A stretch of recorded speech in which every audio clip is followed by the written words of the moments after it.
Good evening and welcome. Tonight we're going to be learning all about the history and geography of Brunei. And as you can see on here, Brunei is a very teeny tiny country, but that doesn't mean it's insignificant at all. Brunei is actually one of the wealthiest countries in the world per capita. It's the reason I put on these nails. I had to put on the bling for Brunei. That and the country we're talking about next, is also one of the wealthiest countries in the world. So it's bling week. Brunei is incredibly wealthy, incredibly beautiful, but very teeny tiny. And it's very teeny tiny because of its history.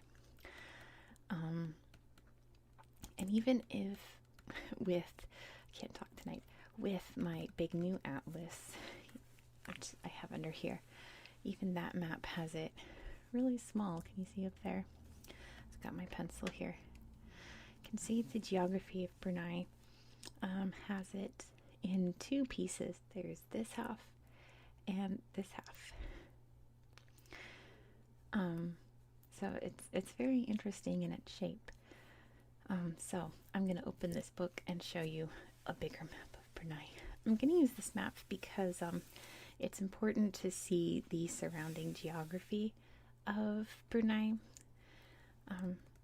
to learn more about its history. So I really want like a zoomed out perspective to show you like about Borneo and the Philippines and other places like that. But to start off, let me show you a big map of Brunei. Let me get to, not cultural Brunei, but we'll get to that in a minute. At the end of the video, we're going to flip through the rest of this book and show you all the pictures.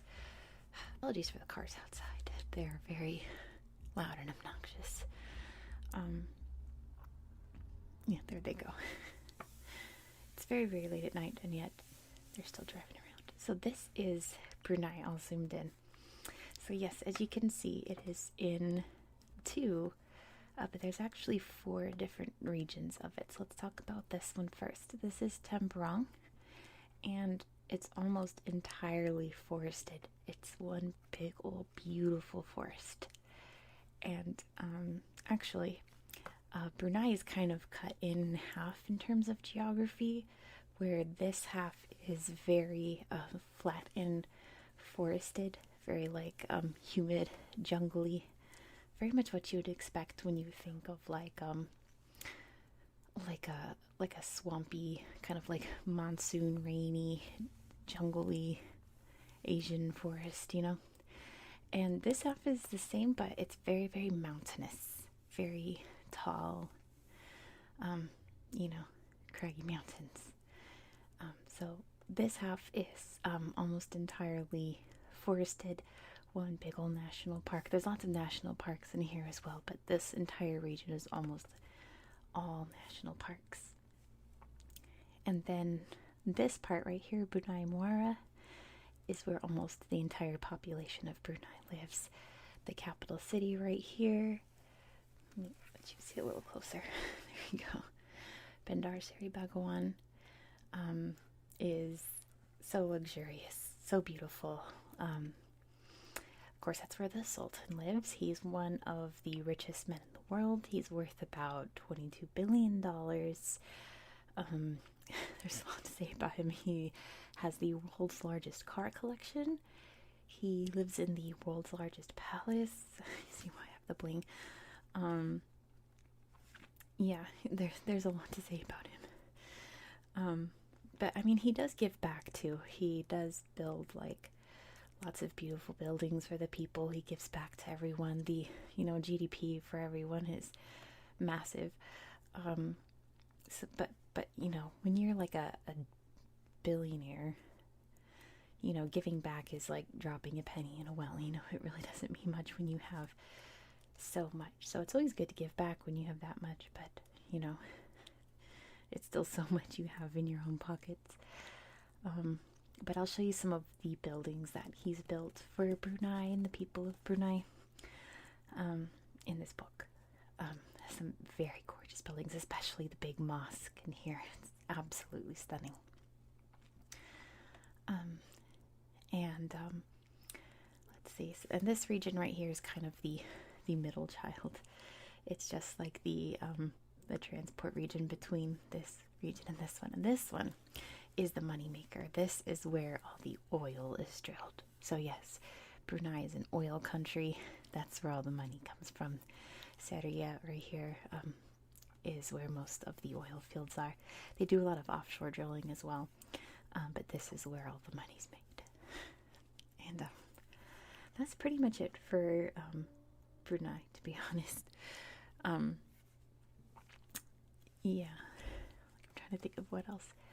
It'll probably come to me later, but yeah, it's very beautiful. But the rest, like, I feel like I want to tell you about flipping through the book, like the what's it called? What? I'm sorry, I'm like tapping, but I mean it is ASMR. The Stilt City. I was gonna say there might be a picture of it on my big atlas, but there isn't. It's like the Venice of South Asia, the world's largest town that's built on water is in the capital city, and here in the bay. There's lots of beautiful pictures in here. Yeah, like I almost want to show you the book now, but I'm going to get into the history because it's really interesting. Let's just do it. Let's just get right into it. So, history of Brunei. This is the Sultan, by the way, right here. I want you to see his picture. And there's Brunei. And here's the country. So, there is, of course, a lot of ancient evidence of people living on the island of Borneo, hundreds of thousands of years ago. Borneo being one of the world's largest islands, and actually has 3 countries on it. It has Indonesia, Malaysia, and Brunei. The first actual town, like evidence of like real civilization that would have been in what is Brunei today, was called Vijayapura, and it was like a trading center in what was the Srivijaya Empire, which was a Buddhist empire, which was mainly in like this region over here, more around like Java, modern day Malaysia, Singapore, Thailand, all up over here. So not so much in like Borneo, Philippines, although they did have, spots. So they did have a trading station there. And it was very popular. But they did eventually fall victim to invasions, particularly by the Cholas from India. So that existed in about the 7th century, but we don't really know much more about it other than that because it was not a very, while it was successful, it wasn't very large compared to the rest of the empire. Any other records that we know up until about the 15th century come from China and Java. What we do know is that there was a kingdom on Borneo that was called Boni, which is where we think the name Borneo comes from. In 977 was the first record from China of this kingdom existing. We don't know much more about it until the 14th century, when a Javanese manuscript says that the Boni people were conquered and controlled by a Hindu empire called the Majapahit, I believe it's pronounced, who were very, very controlling of this empire, or this kingdom, I suppose. Again, we don't really know much more than that, other than like little details of how many ships they owned, things like that. Not so much about their life and customs. We do have like burial sites of people from the Boni Empire. I keep saying empire. Kingdom. I suppose it was more like an empire, but they didn't have any kind of records other than what other traders knew about it. So we only know so much. But by the 15th century, things changed in a big way. they had established really good relations with the Chinese, particularly the southern Chinese who were Muslim. The Bonies up here glowed up in a big way, I suppose. They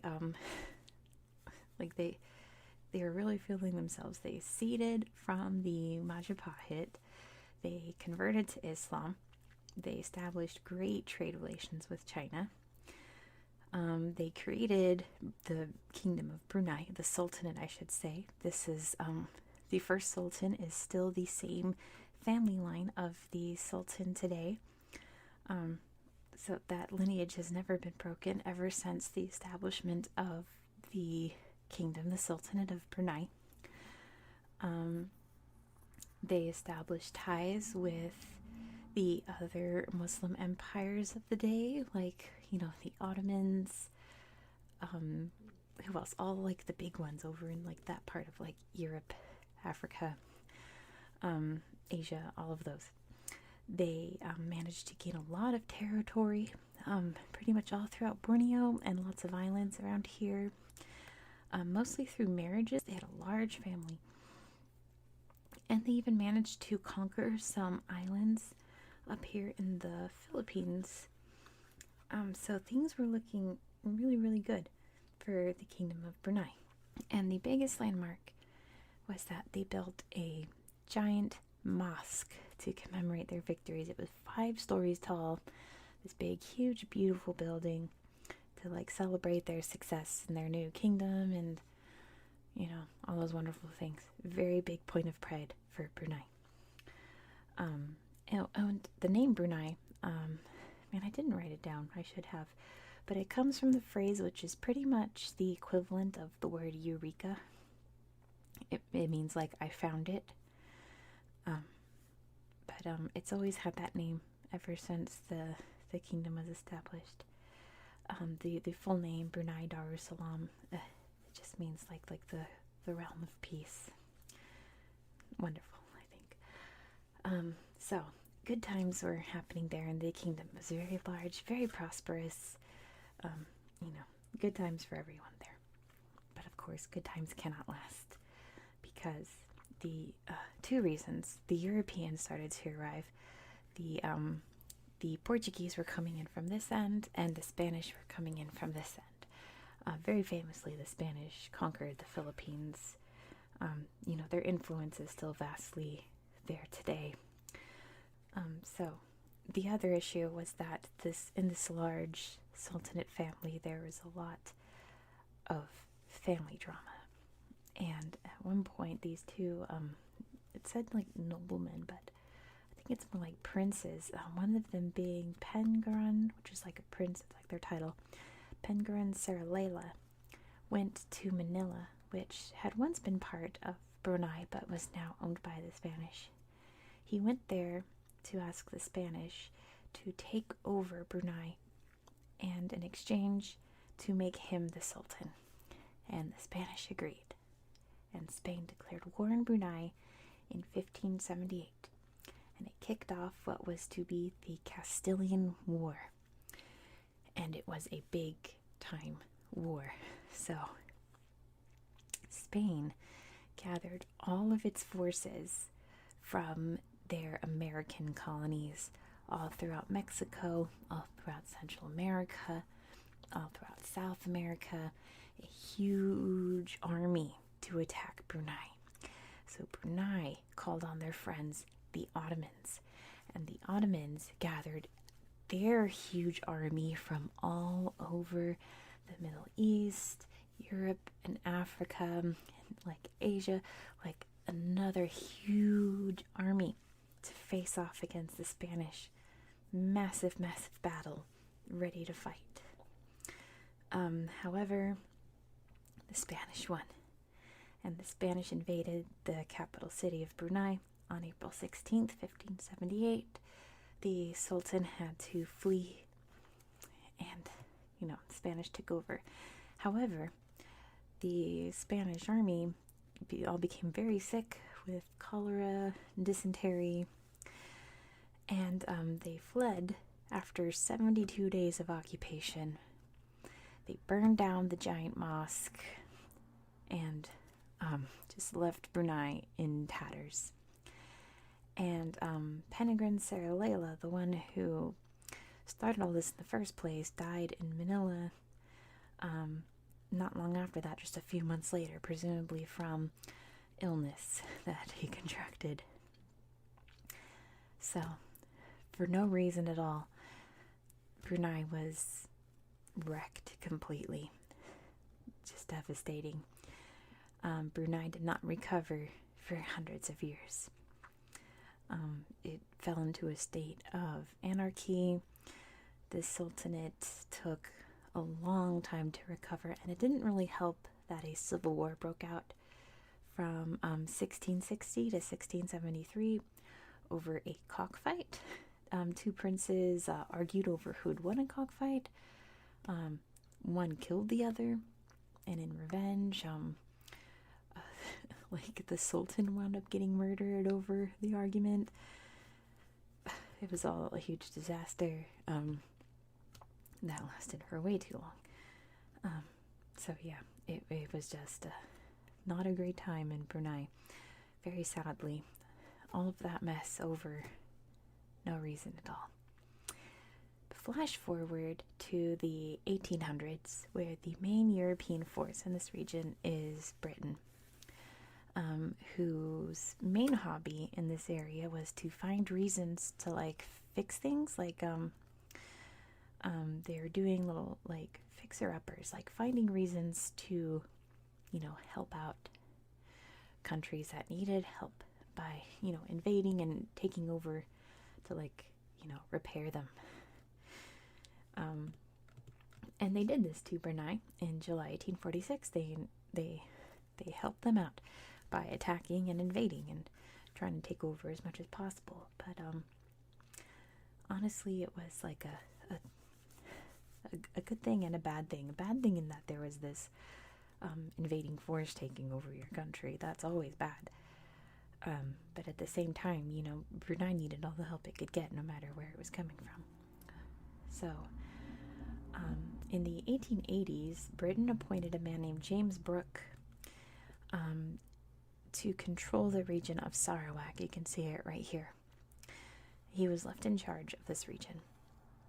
And James Brooke, who they called the White Raja, just decided, oh great, I'm in charge. I can draw the boundaries. I can make it however I want. So he kept changing the borders and just decided to make Brunei smaller and smaller and making Sarawak bigger and bigger. So Brunei was very upset by this, obviously, that their country's borders were shrinking smaller and smaller. So they complained to Britain, said, hey, you've got to do something about the White Raja here taking over our country. So they created the Treaty of Protection and signed it on September 17th, 1888. And they made it so that Britain would have oversight on changing the territory. They would have say instead of James Brooke having say. And it also made Brunei a British protected state. But the treaty was only for foreign lands. So officially, Brunei and Sarawak were no longer foreign lands. So technically, the treaty didn't apply to them. So James Brooke, in 1890, took this chunk of land from Brunei and made it part of Sarawak. So that is why Brunei is in two pieces today. Because of James Brooke, the White Raja, just going crazy and not caring at all about Brunei's borders or the people of Brunei in general.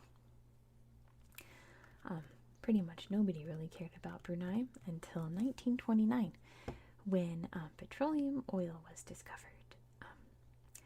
They had made many attempts to find oil in Brunei in the years leading up to it, trying to dig in.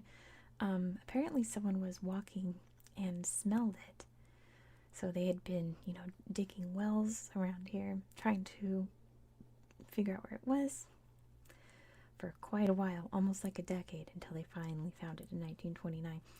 The Sultan immediately made sure that any profits from oil would stay within Brunei, like Brunei slash Britain, so that, Malaysia slash Sarawak could not say, oh, it belongs to Borneo, anything like that. And that is the reason that Brunei has all of that wealth today. Very smart. However, all of that fortune changed completely right at the start of, well, not the start, but right during the uptake of the Pacific War of World War II. December 16th, 1941, just, days after Japan bombed Pearl Harbor and war was declared from the United States on Japan, Japan invaded Brunei and occupied it, and it was a very brutal occupation. They completely took control of the whole country. Like they made kids in school learn Japanese. They changed the currency, basically set it up to be Japan, like a part of Japan. Held the Sultan and the whole government hostage. But Brunei wound up being very far down on Japan's priority list, considering the war and all the other invasions and everything else they were dealing with. And trade greatly suffered. They ran out of food, and there's mass starvation across the Bruneians. And it was just a very, very horrific time for the people of Brunei. And their salvation came when they were liberated by the Australians on June 10th, 1945, and the Japanese surrendered on September 10th of that year. And they remained occupied by the British for a year or so after that, just to, help reestablish them. In 1959, they drafted a new constitution to become a self-governing state, but they kept their foreign affairs and security under UK control, which a lot of Bruneians were not very happy about. They wanted that full independence, even though, I get it, it was like a step in the right direction of independence. They probably just weren't ready to let go yet, which, if you've seen lots of countries in my series, you know that when countries just aren't ready for full independence, they are left vulnerable for coups and other horrible things. So it's always good to go slow. But people were not happy. In 1962, there was the Brunei Revolt against the UK powers. And that instability actually led to the failure of what was called the North Borneo Federation, which would have kind of been like the EU, where they were going to establish like a few countries in this region to have like a common currency and things like that. But it collapsed because of those protests and things like that. I'm not gonna get into any kind of horribleness on this channel. This channel's all about relaxation. But on January 1st, 1984, Brunei gained full independence, so everyone was happy after that. The Sultan declared that Brunei was a full Muslim country, and it was after that that Brunei's wealth and prosperity skyrocketed, which led to Brunei becoming a beautiful and, like I said, prosperous country it is today. And the only really major news that's happened since then, in 2013, the Sultan Bolkiah declared Sharia law, which kind of threw people through a loop, because Sharia law in Muslim countries in Southeast Asia isn't really a thing. That's more of like a Middle East thing. It just kind of shocked people, If that's your thing, that's your thing, but it's not really a thing in this region. So he announced that it was going to happen like a slow rollout, and just start off with, little things, punishment for things like theft or adultery, and go out to larger crimes. Sharia law is a religious set of punishments and rules to live by in Islam. Kind of like a I don't want to say medieval, but like a like an old school kind of punishment. Like if you steal something, you get a hand cut off, kind of thing. But you know it's like, you know, like petty crimes get like extreme punishments. Like you know, not going to prayer on Friday means, you know, you get stoned to death, something like that. So it's a very medieval kind of punishment in a very modernized country, which is why like the UN and you know, people were just like very thrown off by it throughout the world. But it has slowly rolled out, and a lot of things are kind of backtracked. So like today it seems like more of like a modernized Sharia law where some of it's implemented, some of it's not. Especially in 2019 when the Sultan announced that they were going to do the death penalty for gay sex, which especially a lot of like Hollywood celebrities flipped out. Like the Sultan has lots of property in LA, like he owns the Beverly Hills Hilton, which I've been to, by the way. Very nice. I got a nice tea there. It was very expensive, but the best iced tea I've ever had in my whole life.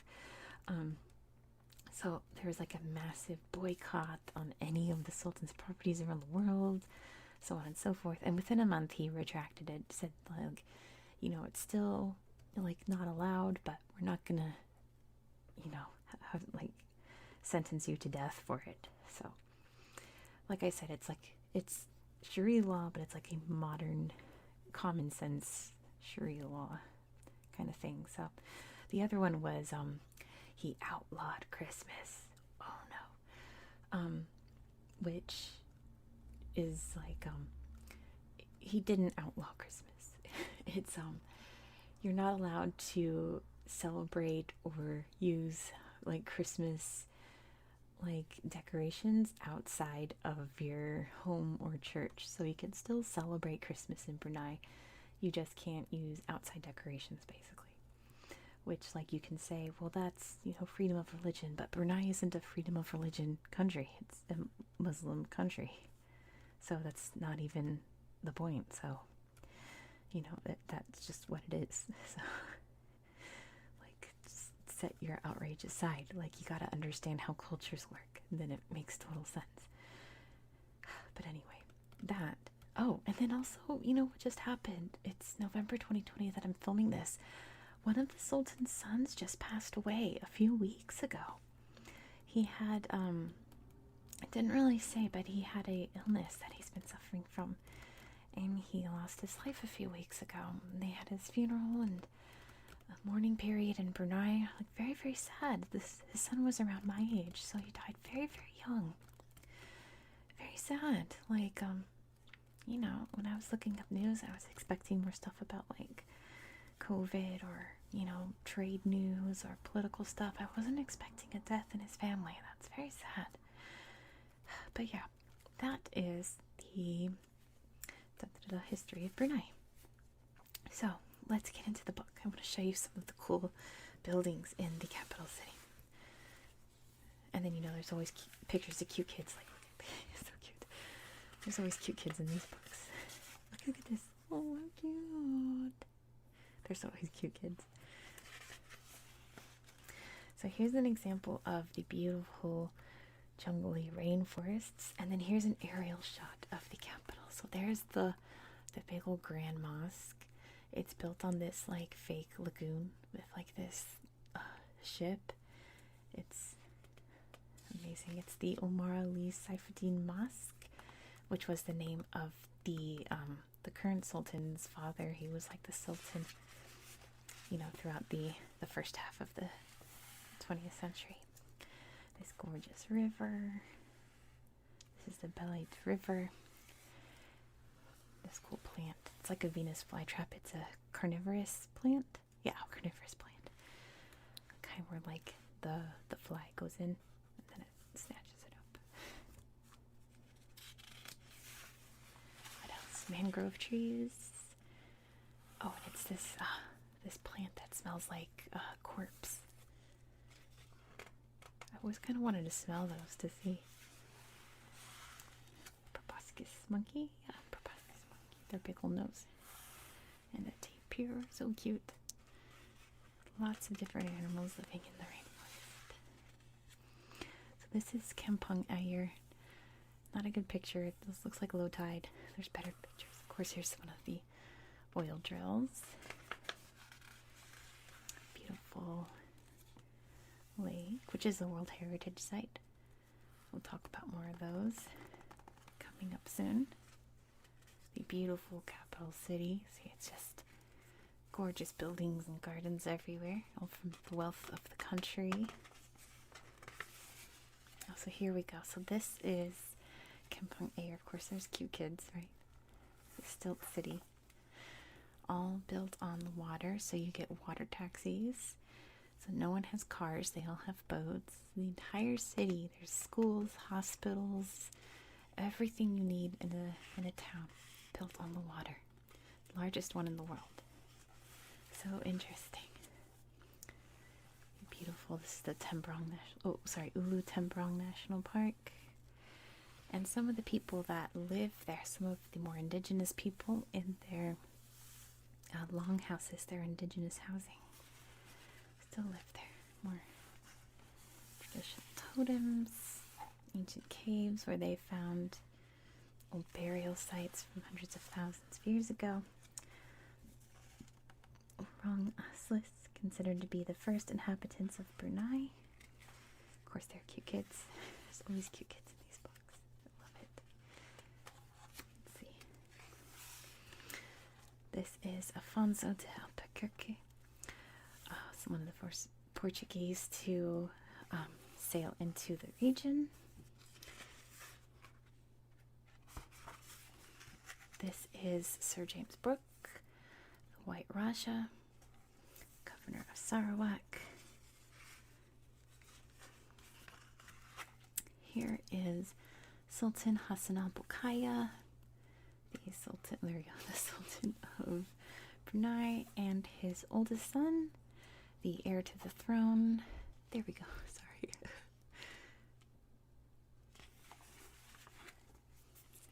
One of the many beautiful buildings. Here's the Sultan again. Beautiful flag. Let's see, it says Brunei's flag is divided into 4 parts. In the middle is the state crest. The background of the flag is yellow, white, and black. It is red in the center, and on the crest it said, "Always in service by God's guidance," in Arabic. The crest includes a sayap, or wing with 4 feathers, which stands for justice, tranquility, prosperity, and peace. A tangan, or hand, which represents the government's pledge for peace. And a bulan, or crescent, which is a symbol of Islam. Under the crest it says Brunei Darussalam, or Brunei, the abode of peace. That's what I meant to say before, the abode of peace. The Sultan's royal chamber, very fancy. A suite in the Empire Hotel. This is actually it's actually a picture of my bedroom. I don't know how it got into this book, but that's actually where I live. Just kidding. There's the Sultan Bolkiah inspecting the troops.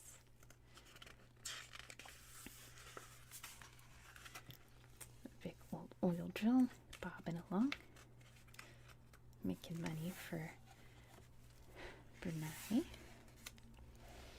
Making some, what is it, rubber? Is that, yeah, the rubber tree or latex. Oil refinery. And then they built this monument for the billionth barrel of oil.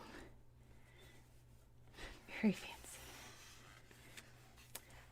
Rice farmer, even though agriculture is like barely even like 1% of their like exports, even they mainly import all of their food. They even have a cattle ranch in Australia that's bigger than Brunei itself. Yeah, they import almost all of their food. Look how beautiful the forest is. So since they don't, cut down most of the trees to build farms, they get to have all of these beautiful forests. Look how gorgeous. They do have a logging industry, but you know, it's not as essential to the to their wealth because they have the oil. Gorgeous eagle. Oh, here we go. The logging. Logging Brunei. Brunei is determined to protect and preserve her rainforests. So, like, there is a logging industry, but, you know, it's not like they depend on the logging industry like some countries are. Beautiful park. Because they have the oil to rely on. Oh, it's a turtle. Cute. And eggs as well. So, well, there's litter. Sad. Well, they have a logging industry. Oh, sweet. This is one of the traditional hats that Muslim people wear in this area of Asia. And the traditional headscarves that the women wear in this part of Asia. Oh, so there is a Chinese population in Brunei, mostly from when the British occupied Brunei. They imported a lot of Chinese workers. The longhouse in Brunei. Look how beautiful. Let's just say the Sea Dayaks. The Iban are also known as Sea Dayaks. They are thought of as river and forest people who traveled from place to place in long canoes. The Iban once had a fearsome reputation as headhunters as well as pirates. Today, almost all of them are rice farmers. That is such a gorgeous headpiece and beautiful necklaces. You see? Love it. One of the water taxis in the water village. You can see the big mosque back there. There's better pictures of it coming up. Let's see. The traditional clothing of the people there. They're in school. Going to school. And oh, it's a wedding. How beautiful. Brides in every country, no matter what religion or country, every bride is beautiful. I mean, as long as they're willing to be brides. I should say. This is the Grand Mosque, the Omar Ali Saifuddin Mosque. You can see the big gold dome. Oh, look how cute. Oh, look at this, look at this. Look at this baby going like, is this how you do it? Am I doing it right? Am I doing it right? That's so cute. Anyway, oh, here we go. I was about to say, oh, there's a better picture of the mosque. There it is. Let me read. And the Bandar Seri Begawan is a mosque that is considered to be one of the most beautiful in the world. Built in 1958 for the staggering cost of $5 million, the Omar Ali Saifuddin Mosque is considered Brunei's masterpiece of architecture. Surrounded by an artificial lagoon with an artificial ship made of stone floating in it, the mosque features a gold dome, Italian marble walls, and Saudi Arabian carpets. It is one of the tallest buildings in the city. It looks so pretty. Oh, I love that. There's some girls reading the Quran. And some boys looking like they don't want their picture to be taken. There's a Mecca. I'm talking about the pilgrimage. Okay, just teaching us about Islam. Well, here's a Chinese temple in Brunei. Isn't that pretty? They're showing that there are, you know, even though it's an Islamic country, there are still lots of other religions in this country. Bruneian schoolboy works on an assignment in class. He's working very hard. Reading the newspaper. Sultan's brother with his wife.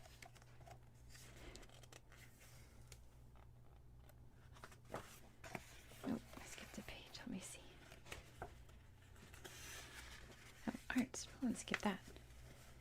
The silversmith. The student checks her engraved silverware at the Arts and Handicrafts Center. Threads. And batik and ikat, which is the style of dyeing and designing cloth to wear. in this part of the world. It's very, very beautiful. Talked a little bit about it in my Sri Lanka video. So the weapons.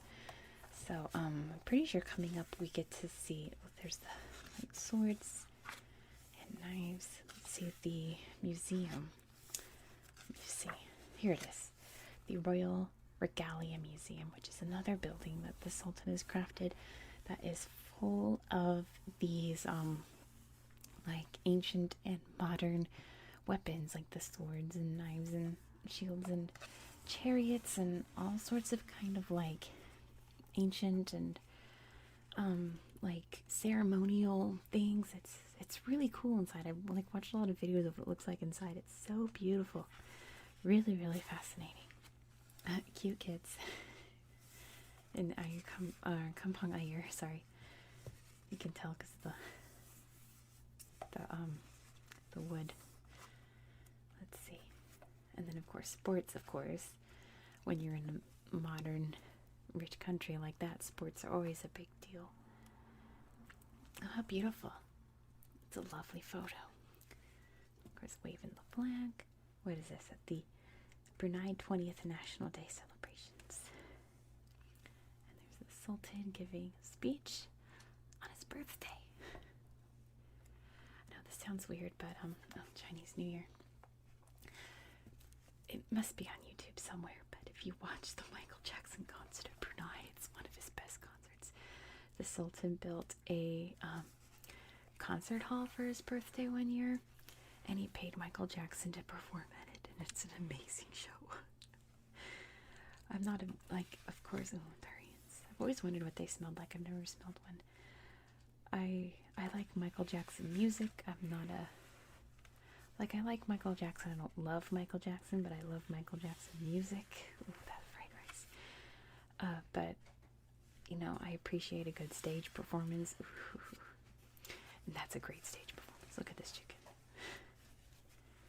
And there's the map I showed you guys. And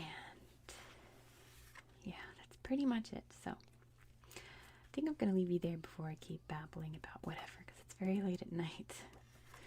My cat just woke up. He was on my lap for the whole time. And yeah. So yeah, that is the history of Brunei. So, what did you learn tonight? I know you learned something about Brunei. You have to have learned something about Brunei. If you did, which I know you did, leave it in the comments below if you're still awake.